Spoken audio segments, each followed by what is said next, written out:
মানে শিক্ষকতার বাইরে অন্য পেশা, পেশা এটা তো পারমিশন নিতে হয়। এটা সরকারি নিয়ম যে পারমিশন না নিলে এদের ভিতরে ইনভেস্টিগেশন হবে। আপনি রিপোর্ট করে দেন। শুনেন, আপনারা হলেন জাতির দর্পণ, আপনারা সবকিছু দেখার চেষ্টা করেন এবং আপনারা যদি সিনসিয়ারলি অনেস্টলি রিপোর্টিং করতে থাকেন, আমরা সেই রিপোর্টিং গুলি দেখে দেখে ব্যবস্থা নিব।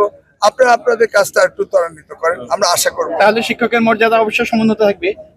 এটা মর্যাদার সাথে কি হলো আমি তো বুঝলাম। অনেক শিক্ষকতা করেন, আবার অন্য পেশাও যুক্ত থাকেন। আপনি আপনার নিউজ করছেন, আপনাকে তো আমি বলিনি কাউকে মর্যাদাহীন করতে।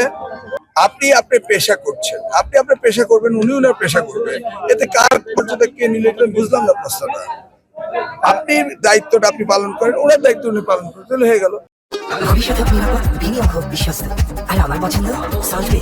Welcome to সল্টবে।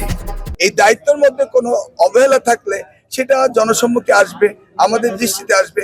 দৃষ্টিতে আনার দায়িত্বটা আপনি নিচ্ছেন। মন্ত্রী মহোদয়, ভিন্ন প্রতিষ্ঠানে মাধ্যমিক স্তরের শিক্ষা প্রতিষ্ঠানগুলোতে কোচিং বাণিজ্য এটি কিন্তু কোনো অবস্থাতেই থামছেই না। এটা আপনার ওপিনিয়ন, আমরা এখনো এই ব্যাপারে বিশদ আলোচনা করিনি। আমাদের প্ল্যান এন্ড ডিজাইন করে আমরা এগুলো নিয়ে কথা বলবো আস্তে আস্তে। আপনি তো জানেন বিগত সরকার শিক্ষক অ্যাপয়েন্টমেন্ট দেয়নি। অ্যাপয়েন্টমেন্টের প্রসিডিউর আছে না, 2-4 মাস যেতে দেন, 2-4 মাস না, অন্তত 1 মাস যেতে দেন, তারপরে দেখবেন। কোনো পরিকল্পনা আছে কিনা? অবশ্যই আছে, না থেকে পারে। মন্ত্রীর দায়িত্ব কি? বিল্ডিং বানানো, ক্লাসরুম খালি রাখা? তাহলে প্রশ্ন তো যেই প্রশ্নের উত্তর আছে সেটা জিজ্ঞেস করেন, যেটা নাই সেটা জিজ্ঞেস করেন। অনেক ধন্যবাদ। ধন্যবাদ।